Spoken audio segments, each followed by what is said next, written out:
think a lot of people have this notion that grit is, this macho kind of person that, I'm going to really muscle through this. Now, some people can, but there's a lot of people that cannot. So many of us hit seasons where life feels heavier than we ever imagined, where loss, fear, or frustration quietly suffocate the goals we once believed in. But what if those moments weren't endpoints, but turning points? Today on the Mt. Money Mindset, we're joined by Lara 𝘏𝘏 the globally recognized grit development and leadership performance expert who transformed homelessness, unimaginable grief, and near death into a blueprint for unshakable resilience. Her global grit system is helping CEOs, athletes, and everyday people rise stronger, think bolder, and grow without burning out. If you're ready to step out of survival mode and into a life fueled by purpose, grit, and unstoppable momentum, this episode is your spark. I'm Larry Sprung, your host for the Mt. Money Mindset and founder and wealth advisor of Mt. Financial. Let's dive into the show. Well, I am excited today to have Lara Johnson, also known as LJ, who happens to be one of the most requested speakers on the topic of grit. And that's something we all need. Grit helps us all grow. So, Lara, welcome to the show. Hi, Larry. Very nice to be here. Thank you for sharing your wonderful audience with me today. Yeah, thank you so much. Now, we're going to talk a lot about what you're doing today, right? And your how you talk about grit and share this with those that need to hear it most. But before we go down that route, can you share a little bit about your background? What led you up to that? I mean, what was your entrepreneurial journey like up until that point? Well, Larry, we probably need a few hours for that one, so I'll try and shorten it as best I can. Fair enough. As you introduced me, I'm Lara 𝘏𝘏. I'm known as the Grit Girl. I'm a leadership, sales, and human performance coach, and I'm actually known as a grit development expert. So I'm brought in to help develop grit, not just talk about it. How did I get there? Gosh, that is a very long story, but I'll give you a brief version. 9 years ago, I actually left, as you can tell, I have an accent. And I left my home country, which was England, not Australia, like everybody thinks, but it was England. And I decided to come on a venture to prove to people that if you have the belief in yourself, that you'll be motivated to act, right? And when you're motivated to act, it's going to alter how you process, how you think about things, essentially reframing how you view a situation. And when you can alter your brain processes, you can actually adopt a growth mindset, and then you can apply the very thing it is you're trying to learn in the first place. Well, for years, I had been surrounded with people that had a very fixed mindset, and that's just not who I am. I come from a family, not of entrepreneurs, but I do come from a pretty disciplined family. A family that had deep belief that, you work hard, you are smart with your work, and you really set out to achieve whatever it is you want to achieve, you will get there, right? Yeah. But I had to surround myself with people that I wanted to grow with. And I've always said, if you want to be a lion, you have to train with them. Right. So how do we create the belief in people for it to be motivational to others to actually continue doing what it is they're trying to do? Well, you have to take a step back and realize you've got to change your environment, because there's 3 different learning styles. There's through listening, through visual, and through practical. Most people will fail at the practical because they have fears, right? They have fear of imperfection. They have fear of failure, fear of the unknown. I think we can all relate to one of those 3. And even though I had a fear of the unknown, which I put my hands up, I absolutely did, I decided this is something I have to do. So I up and left my country, came over to the US because I'm a big believer in the US culture, that there's a lot, obviously the American dream was very kind of embedded in me from a young age. And I love the people that I met, right? The culture and so forth. So when I came over to the country, I said, well, if I'm going to do this and prove to others that anything's possible, I had to do it completely from scratch. So essentially, I forced myself to be rock bottom again. And that's something that not a lot of people would do. But the truth is, I was actually a very successful sales director over in the UK, and I helped build companies, grow sales teams, and ultimately change the way that businesses performed. And I said, but in a way, it's cheating if I come to the US and I have money. So I decided to lock it away. I didn't have any money at all. I couldn't touch it. And I said, okay, I'm going to do this completely from scratch. Nobody knows me over here in the US, even though my name was starting to get known in the UK. But I said, you got to start somewhere, right? So I was a nobody. I was a nobody. And it's very interesting. Actually, I've talked about this before, that you never know someone's chapter. You don't know what they've been through. You don't know what's going to be laying ahead. And you should never treat somebody as a nobody ever in your life, because you don't know where they're going. You don't know where they've come from. You don't know their story. And so it was very fascinating for me. It's almost like an experiment to see how people would treat me over in the US when they saw me as a nobody. So I forced myself into having nothing, and I was actually homeless for a while. I didn't have anywhere to live. I stayed on people's couches. I knew one or two people over here, and I kind of built my network from that. And there were times when I couldn't eat. There were 3 days I didn't have any money to eat. It was a choice between having a roof over my head or food on the table. And my family did think I was nuts. I had quite a few members of them saying to me, what are you doing? Get back on a plane, come back to England. You can walk into a 6-figure salary. But I said, no, that's giving up. What message is that giving? So I said, no, I faced a lot of grit in my life. I went through several traumas before I'd even got to the US from a very young age. I talk about it in my book, actually, in chapter 2. But going through those several traumas, I realized that every time I was able to get back up. But why? I didn't really question it at the time. I wasn't reverse engineering like how I did that. That's all I knew, was to just keep persevering, and I kept building that resilience. It was only until when I came to the US about a year and a half in, so I'd been, building my company, and I'd been, creating. Yeah, well, LJ, let's talk about that for a minute, because you were talking about the surrounding yourself with great people, right? Mm-hmm. Which I'm a big subscriber of. I believe you're a reflection of your 5 closest friends. Yes. And typically I talk about 2 of them have to be kind of maybe aspiring to be at your level. 2 of them have to be above your level, and then 1 has to be like a moonshot away. So you can really mentor, learn, educate, and really have something to have a vision to strive for. And it sounds like, when you came here, you mentioned, being homeless, coming here with nothing. So how do you end up at a point where you come here with nothing, zero, you start building a company, and you go from 0 to $1 million in revenue in 1 year? How does that happen? That $1 million in a year didn't happen the first year I came to the US. That happened a few years into my time in the US. And that was owing to a huge tragedy that happened in my life, and it changed my mindset on everything. The one true core thing I had in me that a lot of people may fail along the way to keep a light, if you will, is belief.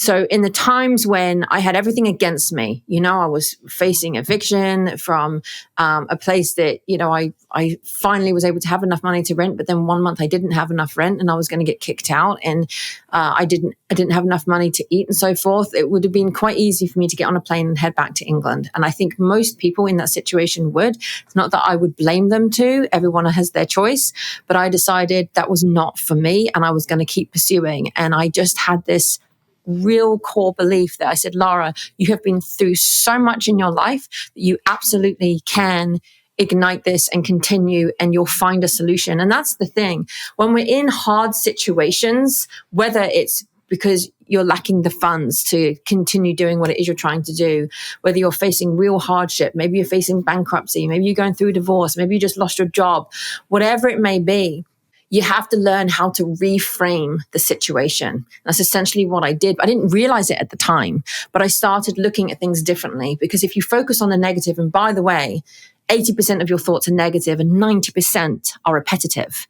That's huge. So that means 80% of the time, your thoughts are negative, and that's actually innate. That's something that is built within us. It's to do with survival.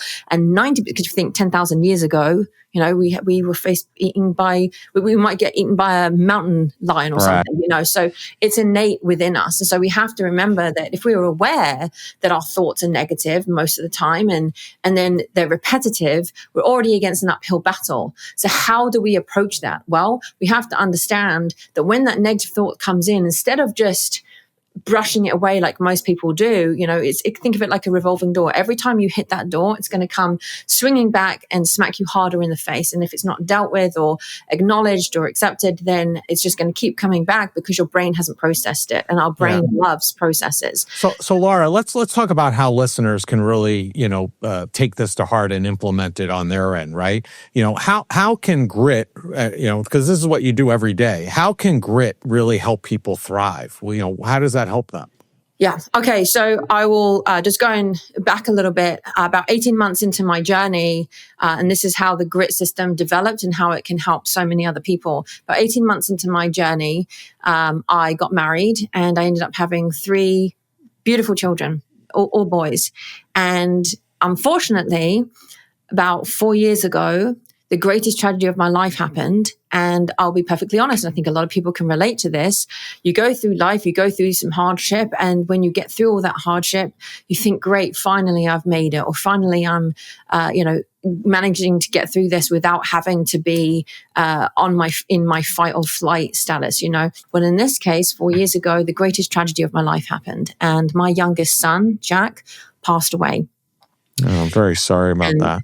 Thank you. And that night, I remember so vividly, I nearly passed away as well. I nearly joined him with that. And it was the biggest challenge I've ever faced in my entire life. Now, I've been through some serious trauma, and I don't have time to talk about it today on the podcast. If listeners want to learn more, they can pick up a copy of the book, Hunt or Be Hunted. But otherwise, this, I'm telling you right now, was the biggest tragedy of my entire life. Nobody ever expects, no parent should ever go through having to deal with the death of their child. And he was just a baby.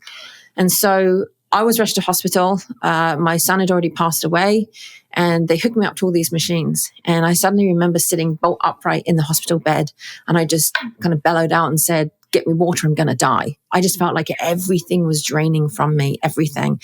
And what was happening was I didn't have enough blood in my body for my heart to pump around. So my organs had started to shut down one by one.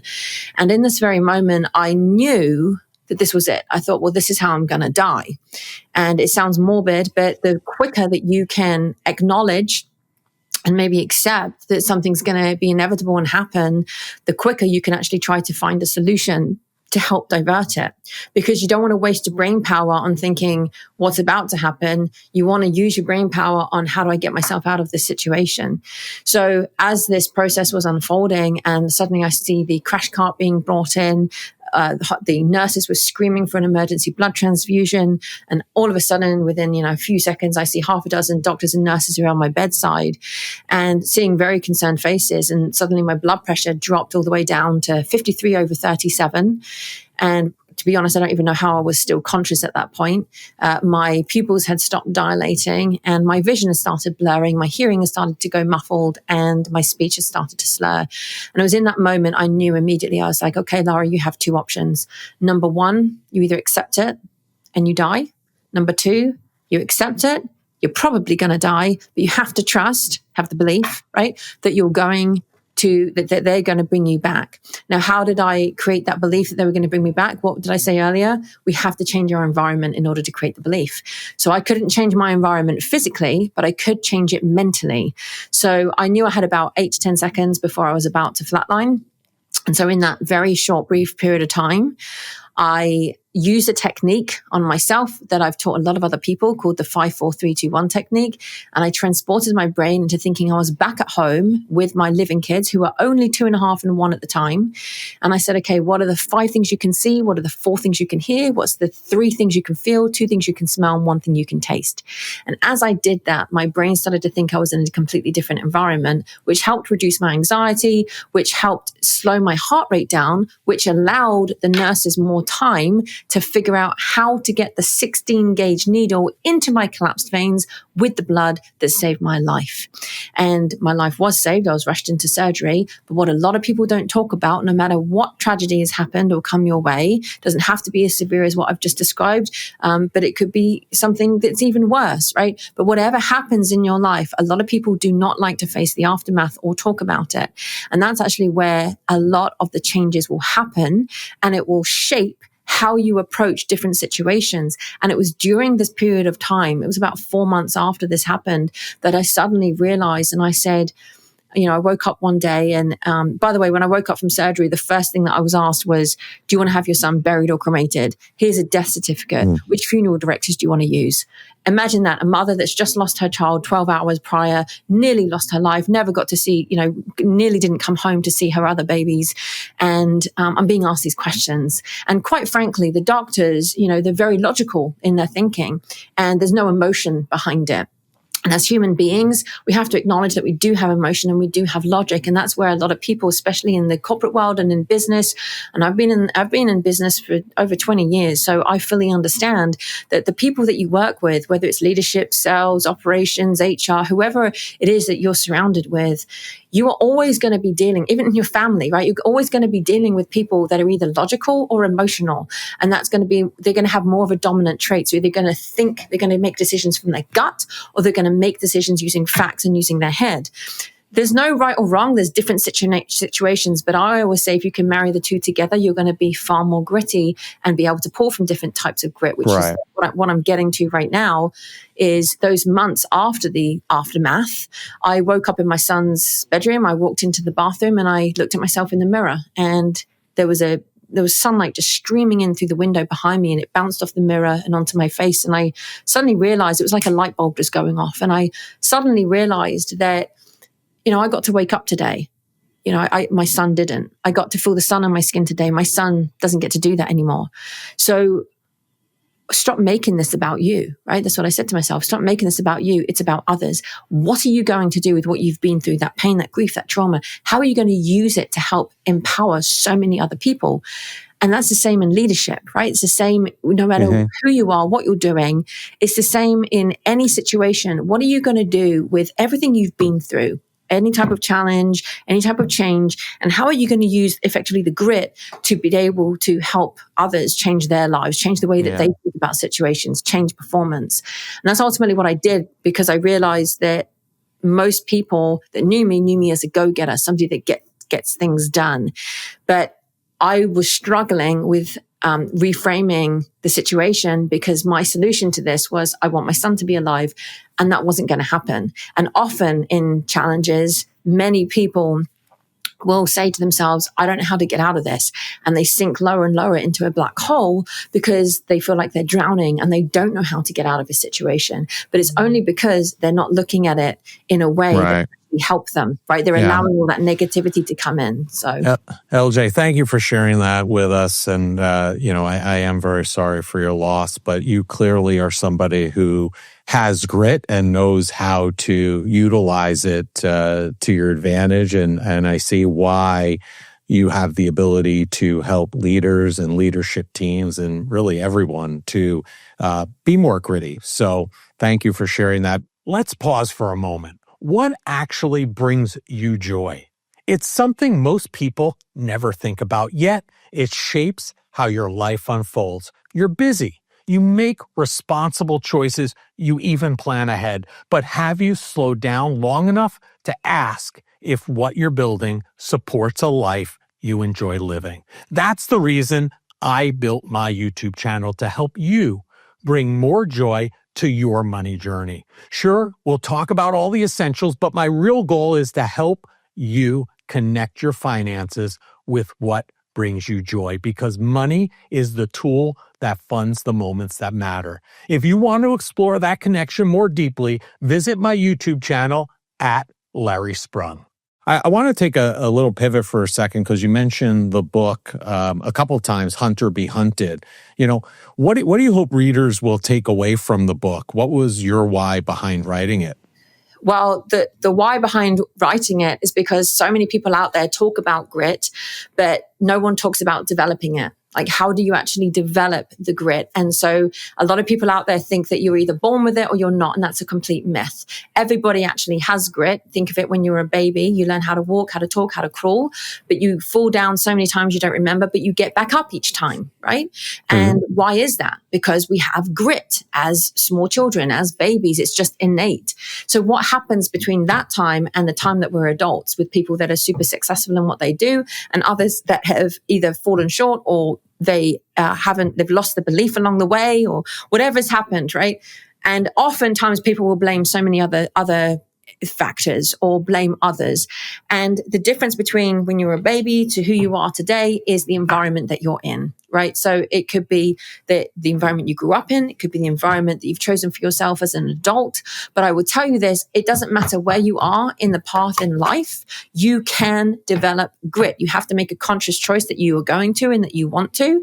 And what the book teaches is the actual global grit system, which I know we don't have a lot of time for me to go into today, but in a nutshell, grit I use as an acronym. So it's get it done, reframe thinking, impact others, and take responsibility. And those are the 4 core main principles of the global grit system. But I also want people to understand that there's 4 types of grit. There's not just one type of grit. And I think a lot of people have this notion that grit is, this macho kind of person that, I'm going to really muscle through this. Now, some people can, right? Some people can do that. But there's a lot of people that cannot, and they can't relate to that. And the more you try to instill that in your team, and that's what you're trying to teach grit as, the less likely you are that you're going to achieve the performance that you desire from them. So the global grit system teaches that there's 4 elements of grit and there's 4 types of grit. There's the go-getter, the reframer, the innovator, and the trustworthy titan. So I developed an assessment called the Grit Type Indicator to help people understand where they fall on that scale. Are they a go-getter mainly? Are they a reframer mainly? Like, which is their dominant trait? And then where do they fall on the other traits? The reason that's important is because it's creating belief that every single person has grit. You just have different levels of it.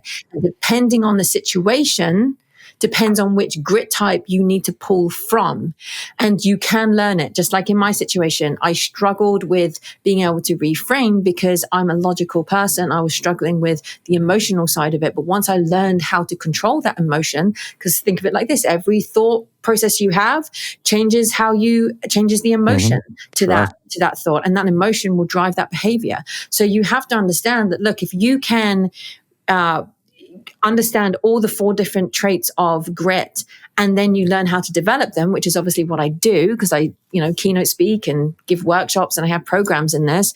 The book essentially gives you the foundation, gives you an outline of it. And then my work in person or virtually is what provides, the nitty gritty, the practical side to it. The book is like the theory. Yeah. Right. Yeah. So, one of the things I've heard you and your husband both talk about the importance of who your spouse is. And my wife and I talk about this all the time, especially as entrepreneurs and business people.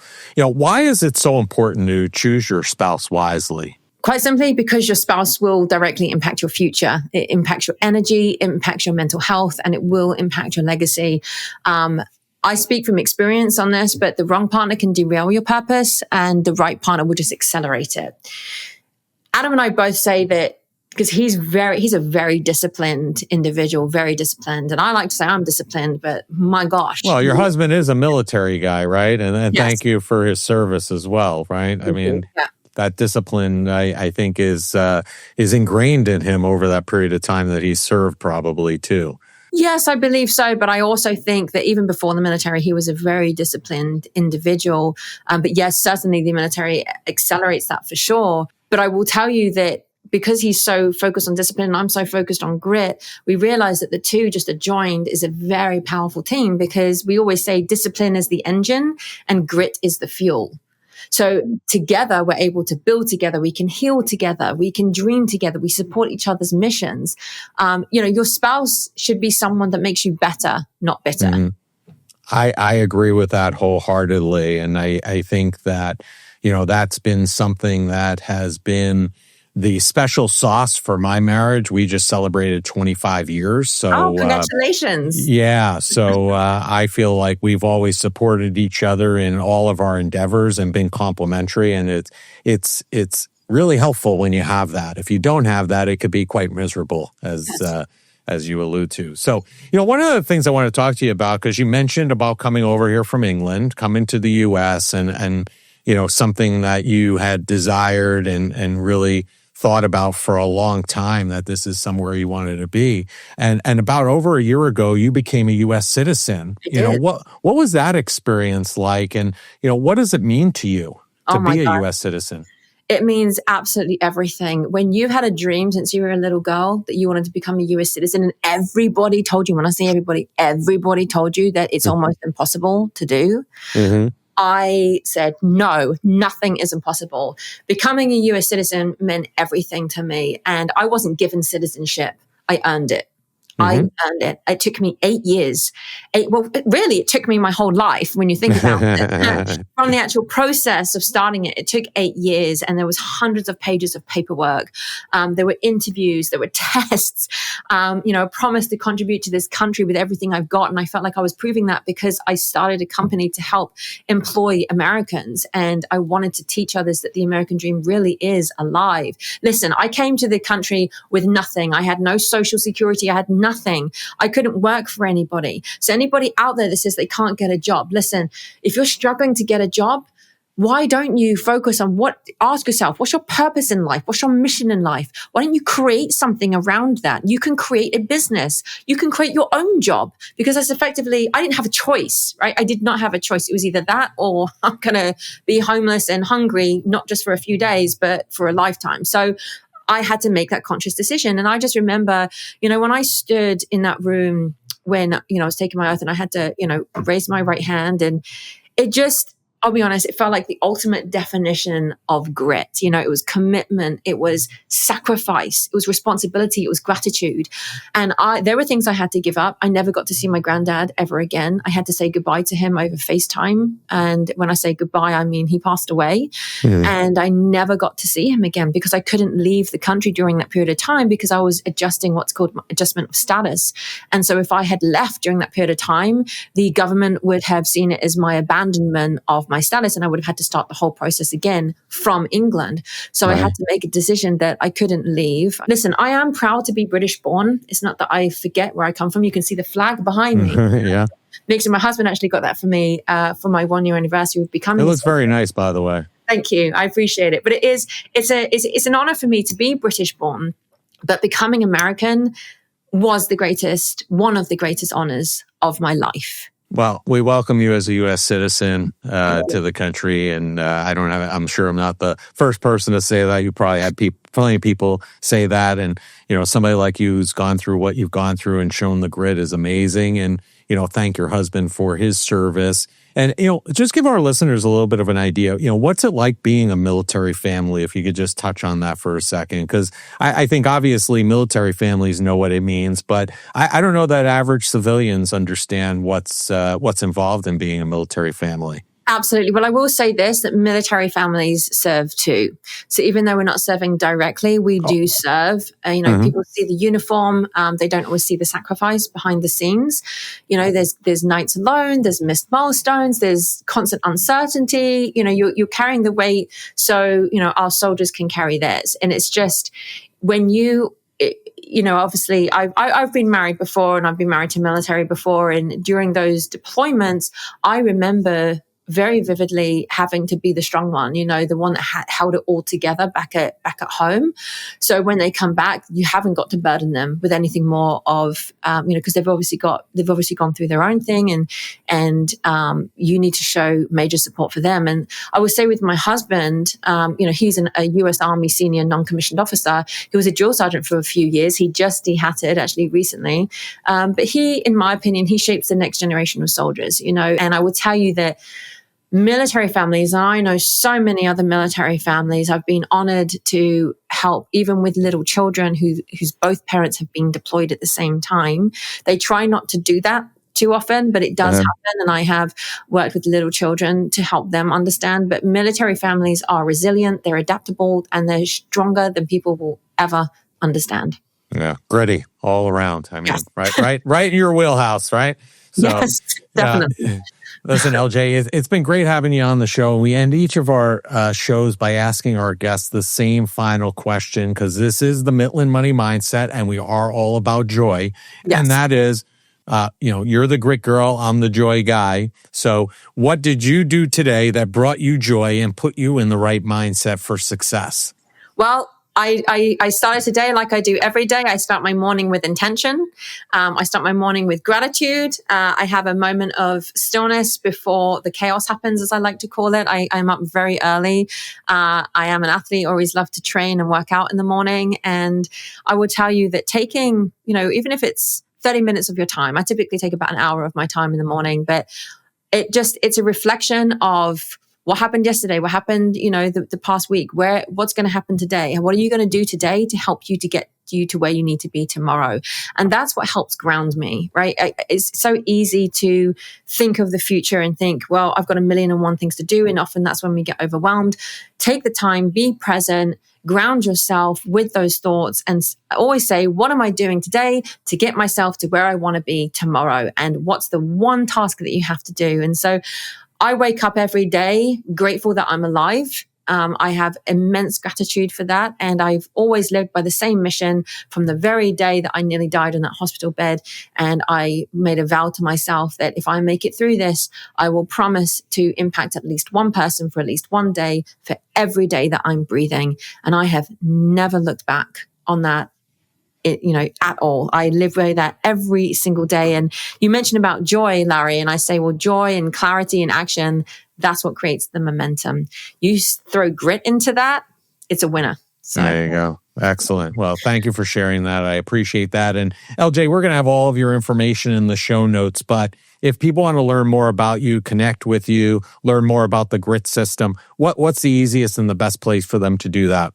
Well, there's a few ways. One of the things I will say to people, and I like to give this away to anyone that's taken the time to listen and they want to learn more about the Global Grit System. If they simply text the word grit to 33777, they will get access to my free Grit Global Accountability Guide. And that just gives an overview of the grit system. There's some exercises in there too, in terms of what you can use as a workshop. And it's absolutely fantastic. It's completely free. I give it away as a thank you for listening. So just text the word grit to 33777 and you'll gain access to that.